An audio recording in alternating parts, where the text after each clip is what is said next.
Halo guys, kembali lagi dengan gue Kuro guys. Kali ini mari kita lanjutin pembahasan novel Geiko Tsukisama sebelumnya atau part 9. Jadi yang belum nonton part sebelumnya, gue saranin kalian buat nonton dulu biar lebih enak memahami alur ceritanya. Oke, langsung aja kita masuk ke konten.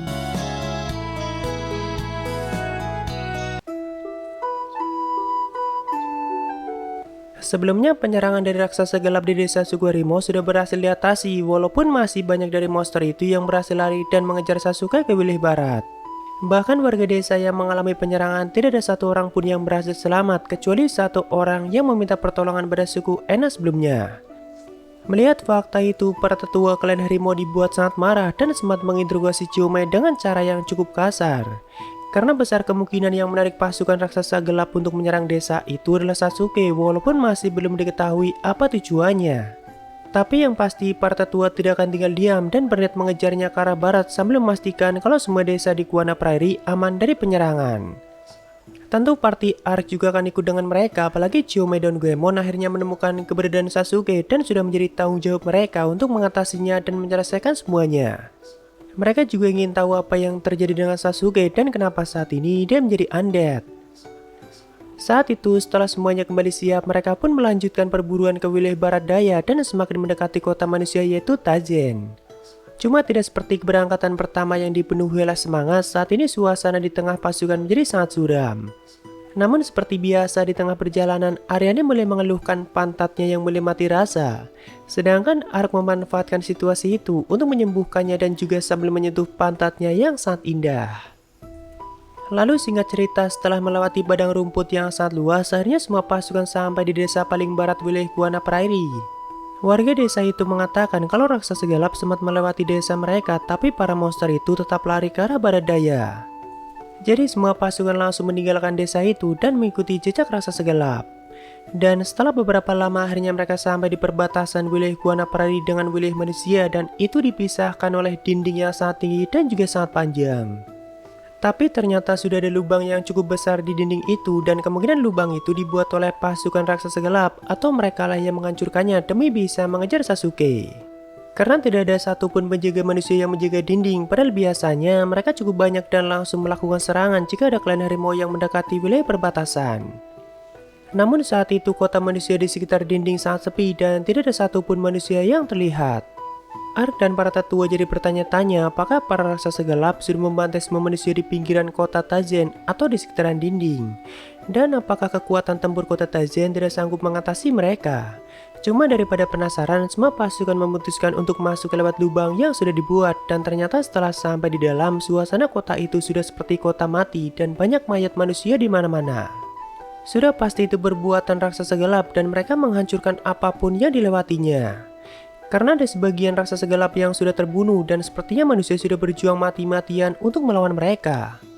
Tak lama kemudian dari arah kota muncul satu orang yang berlari dengan sangat panik, dan ternyata orang itu berasal dari klan harimau atau termasuk jenis mereka. Dia adalah salah satu manusia harimau yang dulunya ditangkap oleh manusia dan dijadikan budak oleh mereka. Tentunya sudah lama dia dijadikan budak oleh manusia, tapi akibat penyerangan dari raksasa gelap yang mulai menghancurkan kota, pria itu berhasil melarikan diri. Walaupun dia bilang kalau masih ada manusia harimau yang ditahan di kota dan hanya dirinya yang berhasil melarikan diri.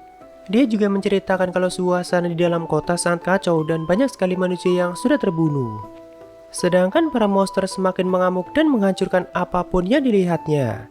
Jika terus dibiarkan, kemungkinan para manusia harimau yang ditahan di kota tidak akan bisa menyelamatkan diri. Setelah mendengar semua itu, di sini para tetua kembali melakukan diskusi untuk mengambil keputusan langkah apa yang akan mereka ambil. Tidak mungkin mereka membiarkan ras mereka yang masih ditahan mati begitu saja. Walaupun situasinya menjadi sangat rumit, tapi dengan adanya kekacauan itu, klan harimau jadi lebih leluasa untuk menyelamatkan ras mereka yang masih ditahan. Walaupun bahayanya juga semakin besar karena tidak ada jaminan kalau ras mereka yang masih ditahan masih hidup atau tidak. Tapi setelah melakukan diskusi, para tetua mengambil keputusan untuk masuk ke kota Tazen lebih dalam dan menyelamatkan semua manusia harimau yang masih hidup ataupun ditahan. Semua pasukan dilarang untuk membunuh manusia yang tidak menyerang, atau dengan kata lain manusia yang baik jangan sampai dibunuh. Karena saat ini mereka sedang menghadapi musuh yang sama, yaitu raksasa gelap. Tapi pasukan juga diperbolehkan untuk menyingkirkan apapun yang menghalangi mereka, tidak terkecuali pasukan manusia jika melakukan serangan. Simpelnya tergantung situasi, tapi tujuan utamanya tetap sama, yaitu menyelamatkan manusia harimau yang masih hidup dan juga membantai raksasa gelap. Setelah semua pasukan menerima perintah itu, mereka mulai menyebar ke seluruh kota dan menjalankan tugasnya masing-masing. Sedangkan party Ark juga ikut memasuki kota lebih dalam. Namun kita pindah ke tempat lain dulu guys, tepatnya di sebuah gereja besar yang sangat megah dan masih di kota Tazen. Saat itu, salah satu kardinal yaitu Karos sedang duduk santai di ruangannya sambil menikmati makanan yang sangat banyak. Dia terus membayangkan kalau rencananya sendiri bakalan berjalan dengan sangat baik dan pastinya bakalan membuat Thanatos sangat senang. Walaupun belum benar-benar dia jalankan dan masih membayangkannya. Intinya di sini Karos terus memuji dirinya sendiri dan merasa menjadi orang yang sangat cerdas. Bahkan di saat tuannya cuma memberikan perintah untuk menghancurkan kota Tazen, Karos langsung menambahkan rencana lain yang pastinya bakalan memberikan keuntungan bagi pihak gereja. Bagi Karos sayang sekali kalau semua manusia di kota Tazen dibunuh begitu saja dan mending gunakan mereka sebagai tumbal atau keuntungan lainnya. Begitulah yang dia pikirkan dan sebenarnya itu sudah melanggar perintah dari tuannya karena Thanatos cuma memberikan perintah hancurkan kota Tazen dan semua manusia di dalamnya. Walaupun mungkin Thanatos sudah memprediksi kalau Karos yang bodoh bakalan membuat ulah dan tidak langsung menjalankan perintahnya. Makanya Thanatos mengirimkan 3 orang sebagai pembawa pesan, yaitu Sasuke dan 1 orang yang sebelumnya masuk ke ruangan Karos dan 1 lagi pria dengan jubah hitam yang memberikan perintah langsung pada Sasuke tanpa sepengetahuan Karos. Tak lama kemudian 1 bawahan Karos dengan panik masuk ke ruangannya dan melaporkan situasi yang sangat gawat. Dia bilang kalau ada puluhan monster masuk ke dalam kota dan menghancurkan apapun yang dilihatnya. Bahkan pasukan manusia sangat kewalahan mengatasinya. Awalnya di sini Karos mengira itu hal yang sepele dan menyuruh bawahannya untuk menggunakan pasukan gereja dan bekerja sama dengan pasukan manusia. Tapi bawahan Karos menegaskan kalau puluhan monster itu sangat kuat dan bisa menjadi masalah yang serius jika dibiarkan. Mereka berdua pun akhirnya melihat situasi kota Tazen dari atas menara yang sangat tinggi. Dan begitu melihatnya, Karos mulai kesal dan hampir tidak percaya dengan apa yang dilihatnya. Dia mulai bertanya-tanya bagaimana para monster sebesar itu bisa masuk dan siapa yang menyiapkan itu semua. Ya sebenarnya penyerangan dari raksasa gelap malahan membuat kota Tazen bisa hancur lebih cepat dan itu semakin memudahkan perintah yang diberikan pada Karos. Tapi entah bagaimana, Karos tidak terima kalau kota kesayangannya dihancurkan oleh makhluk lain selain makhluk ciptaan Thanatos ataupun dirinya. Bagi dia yang punya hak untuk memusnahkan kota Tazen itu cuma dirinya sendiri. Jadi di sini Karos mulai marah dan langsung memerintahkan pasukan gereja untuk membunuh semua monster itu. Setelah itu dia segera pergi ke ruang bawah tanah dan melepaskan 10.000 pasukan undead yang memang disiapkan untuk menghancurkan kota. Jadi letak gereja besar itu ada di tengah kota, sedangkan ruang bawah tanah yang digunakan untuk menampung pasukan undead itu langsung terhubung dengan seluruh penjuru kota. Pastinya mereka keluar lewat jalur bawah tanah yang memang disiapkan untuk situasi seperti itu. Tentu semua manusia di kota Tazen tidak ada yang tahu dan selama ini menganggap Karos sebagai orang yang suci atau membawa pesan dari sang dewa. Cuma di sini Karos memberikan perintah pada pasukan undead bukan untuk menghancurkan kota, melainkan membantai semua monster yang sudah memasuki kota. Mungkin Karos tidak mau semua manusia di kota Tazen mati dan berniat menangkap sebagian dari mereka secara hidup-hidup. Karena bisa lebih berguna dan bisa digunakan untuk bahan eksperimen lain atau bisa juga digunakan sebagai makanan Karos sendiri. Ya walaupun penampilan Karos seperti manusia pada umumnya, tapi sebenarnya wujud aslinya adalah makhluk yang sangat menjijikan dan biasa menyantap manusia. Begitu pasukan undead dilepaskan, saat itu mereka semua mulai menyebar ke seluruh penjuru kota. Namun dari atas menara yang sangat tinggi, pria dengan jubah hitam mengangkat tangannya dan memancarkan kekuatan gelap yang langsung memberikan perintah baru pada semua pasukan undead. Sebelumnya kan Karos memberikan mereka perintah untuk membantai semua monster dan jangan dulu membantai manusia di kota. Tapi pria dengan jubah hitam mengubah perintah itu menjadi pembantaian pada semua manusia di kota Tazen ataupun makhluk lain yang dilihatnya. Karena setelah semua orang di kota sudah terbantai oleh pasukan undead, mereka bisa dibangkitkan kembali untuk menambah jumlah pasukan undead menjadi jauh lebih banyak. Ya begitulah cara Thanatos dan para bawahannya menciptakan pasukan undead, yaitu dari mayat manusia ataupun rasa lain yang baru saja mereka bunuh. Dari sini kita bisa melihat kalau pria dengan jubah hitam dari awal sudah memprediksi semuanya dan apa yang akan direncanakan oleh Karos. Makanya dia memerintahkan Sasuke untuk bertindak lebih dulu dan menyeret semua pasukan raksasa gelap ke dalam kota. Walaupun belum diketahui apa tujuannya menyerang klan harimau dan apa untungnya bagi pihak gereja. Cuma satu hal yang pasti, kalau pria dengan jubah hitam ini sangat haus pujian dari Thanatos, atau dengan kata lain, semua yang dilakukannya demi mendapatkan pujian dari tuannya.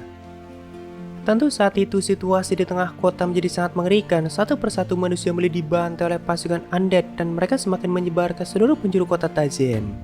Sedangkan pria dengan jubah hitam yang melihat momen itu semakin tertawa dengan sangat kegirangan. Tak lama kemudian Sasuke juga sudah kembali dan langsung menunduk pada pria dengan jubah hitam. Di sini ada beberapa hal yang mereka bicarakan, tapi intinya Sasuke melaporkan kalau dia sudah berhasil menyeret raksasa gelap ke tengah kota. Dan itu Sasuke lakukan dengan cara membunuh anak-anak mereka dan juga menculiknya.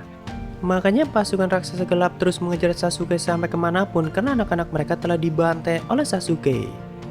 Nah, tempat tinggal utama monster itu kan di Black Forest, jadi mungkin saja Sasuke tidak ada niatan untuk menyerang klan harimau. Cuma jalur yang dilalui Sasuke dan monster itu melewati Kuana Prairie dan kebetulan melewati desa-desa suku harimau. Makanya daripada pasukan raksasa berkurang banyak akibat bertarung melawan pejuang klan harimau, Sasuke lebih baik membantai semua yang menghalanginya dan memastikan pasukan raksasa gelap bisa sampai ke kota Tazen dengan jumlah yang masih banyak. Ya, intinya desa klan harimau cuma terkena imbas dari perbuatan Sasuke. Di sini pria dengan jubah hitam juga mengatakan kalau Sasuke bisa menjadi aset yang sangat berguna dan dirinya sendiri sangat menginginkan Sasuke. Bahkan nanti dirinya bakalan meminta izin pada Thanatos untuk menempatkan Sasuke di bawah perintahnya langsung atau menggunakan Sasuke semaunya. Yang berarti saat ini Sasuke cuma dititipkan badannya dan Thanatos lah yang sudah mengubah Sasuke menjadi makhluk undead atau membangkitkannya kembali. Setelah itu, di sini pria dengan jubah hitam memerintahkan Sasuke untuk membantu pembantaian di kota dan menyingkirkan penghalang yang boleh memasuki kota, yaitu pasukan klan harimau dan juga party Ark. Lalu kita kembali ke tempatnya party Ark, guys. Saat itu mereka sudah memasuki kota lebih dalam dan melihat pemandangan yang sangat mengerikan. Tidak hanya raksasa gelap yang sedang menghancurkan kota, tapi juga ada banyak pasukan dengan baju armor lengkap yang mulai membantai semua orang di kota. Tentu sebagian warga mulai berlari keluar kota dengan sangat panik dan mereka sampai berdesak-desakan. Sedangkan sebagian lainnya menuju pelabuhan dan berharap bisa keluar dari kota itu menggunakan kapal yang masih ada. Tapi kepanikan mereka cuma menambah situasi semakin kacau dan malah menghambat pelarian mereka sendiri. Karena di saat-saat seperti itu manusia tidak peduli lagi dengan apapun dan cuma mementingkan keselamatannya sendiri. Bahkan Huey dan Aine yang melihatnya sampai tertawa dan mengatakan betapa menyedihkannya manusia di kota Tazen. Tanpa dinding kuat yang melindungi kota itu, mereka cuma makhluk yang sangat lemah dan juga menyedihkan. Lalu party Ark sendiri menggunakan Dimension Move dan terus mencari manusia harimau di tengah keributan itu. Tentu sesekali mereka juga mengalahkan raksasa gelap dan juga pasukan misterius yang jumlahnya semakin banyak. Bagi Ark, penyelamatan kali ini tidaklah mudah, karena mereka belum paham mengenai kota Tazen atau tidak seperti penyelamatan di kota Roden yang memang dari awal sudah melakukan penyelidikan pada kota itu. Jadi terpaksa di sini mereka cuma mengandalkan penciuman-ciuman dan Goemon yang sangat tajam. Di sini Ark juga sempat meminta maaf pada Chome, Goemon ataupun Ariane karena akibat keegoisan Ark sendiri, mereka bertiga jadi terseret ke dalam masalah yang cukup rumit dan juga menghadapi bahaya yang besar. Tapi Goemon bilang justru kami sangat berterima kasih padamu karena akhirnya kami bisa menemukan Sasuke. Mendengar kata-kata Goemon, Chome yang masih diliputi kesedihan menjadi lebih bersemangat karena ternyata Goemon juga sangat peduli pada Sasuke. Soalnya sebelumnya kan Goemon mengatakan dengan tegas kalau Sasuke sudah bukan bagian dari kami dan sebenarnya itu membuat Chome sangat sedih. Lalu setelah mengamati pasukan misterius yang entah muncul dari mana, di sini Arina semakin dibuat tidak percaya. Karena ternyata semua pasukan itu adalah monster undead. Goemon dan Chome juga bisa mencium bau kematian yang sangat menyengat dari mereka semua. Cuma baru kali ini ada monster undead dengan jumlah sebanyak itu dan mereka bergerak secara berkelompok atau seperti diberikan perintah oleh makhluk lain. Bahkan armor dan senjata yang mereka gunakan saja punya kualitas yang sangat baik dan itu bukan hal yang biasa. Walaupun sebelumnya party Ark sudah pernah melawan makhluk seperti mereka yaitu di gua bawah tanah, tapi itu pun jumlahnya cukup sedikit. Namun kali ini ada ribuan dari mereka dan tentu itu hal yang tidak wajar. Di saat mereka masih memikirkan hal itu, tiba-tiba dari belakang ada dua raksasa gelap yang mengayunkan kapak besarnya. Tapi untung saja dengan sigap, Ark dan Goemon bisa menahan serangannya. Tidak hanya itu, Sasuke juga kembali muncul dan menyerang dengan sangat cepat, walaupun lagi-lagi Chome sanggup menangkis serangannya. Tapi setelah itu Sasuke lari lagi ke tempat lain dan Chome langsung mengikutinya dari belakang. Ark yang melihat itu meminta Ariane untuk mengikuti Choume dan Sasuke atau tinggalkan saja dirinya dan Goemon. Lalu Ark mengatakan biarkan kami yang mengatasi para monster di tempat ini. Setelah Ariane pergi, Ark dan Goemon boleh menjaga jarak dan melancarkan serangan brutal mereka masing-masing. Goemon sendiri menggunakan elemen tanahnya seperti biasa dan menghancurkan apapun yang ada dalam jangkauannya. Sedangkan Ark menggunakan skill judgment lalu menancapkan pedang besarnya ke tanah. Dan seketika muncul 3 pedang cahaya dari bawah yang langsung menembus tubuh raksasa gelap. Tentu serangan sekuat itu bisa dengan mudah menghancurkan tubuh raksasa gelap walaupun dampak dari kerusakan di tempat itu juga sangat besar. Makanya dia tidak mau menggunakannya jika banyak orang di sekitarnya. Setelah itu, Ark pergi ke tempat lain untuk membantai raksasa gelap yang masih hidup dan juga pasukan undead. Namun di tengah pertarungannya, Ark sempat melihat ada anak kecil yang sedang berusaha melindungi ibunya dari serangan monster. Bahkan ibunya sudah tidak bisa bergerak karena sebagian tubuhnya sudah tertimpa bangunan. Namun anak itu tidak mau lari dan berusaha mati-matian untuk melindungi ibunya.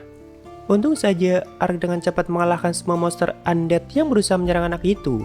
Cuma karena Ark menggunakan baju armor yang mungkin baginya mirip seperti pasukan undead, jadi anak itu masih ketakutan dan berniat melawan Ark menggunakan senjata tongkat kayunya. Melihat itu, Ark akhirnya meminum mata air dan menunjukkan wajah elfnya dan itu bisa membuatnya tenang. Setelah itu, Ark menyelamatkan ibunya dan juga menyembuhkannya. Tentu ibu dan anak itu sangat berterima kasih walaupun dia sempat bertanya apakah Tuan beneran seorang elf. Soalnya anak kecil itu taunya kalau para elf itu adalah makhluk yang sangat keji dan suka mencuri kekuatan dewa. Setelah mendengar itu, Ark jadi tahu kalau selama ini agama suci menyebarkan doktrin seperti itu pada manusia. Makanya mereka menilai ras lain seperti bangsa, elf ataupun ras beastmen itu sebagai makhluk yang sangat jahat. Bahkan anak kecil saja sudah diajarkan pemahaman seperti itu. Tentu di sini Ark mengajarkan pemahaman yang lebih baik padanya dan mengatakan kalau tidak semua ras elf itu jahat. Sama seperti halnya manusia, ada orang yang jahat dan juga ada orang yang baik. Ya intinya seperti itu dan setelah itu Ark meminta mereka untuk lari ke arah dinding dan keluar dari kota. Sedangkan Ark sendiri pergi lagi ke tempat lain untuk menghadapi para monster yang masih hidup, tapi kita lanjutkan di part selanjutnya guys. Ya mungkin segitu aja untuk pembahasan kali ini. Jika ada kesalahan gue minta maaf atau kalian bisa koreksi aja di bawah. Thank you yang udah mampir, sampai ketemu di video lainnya. Salam guru guys.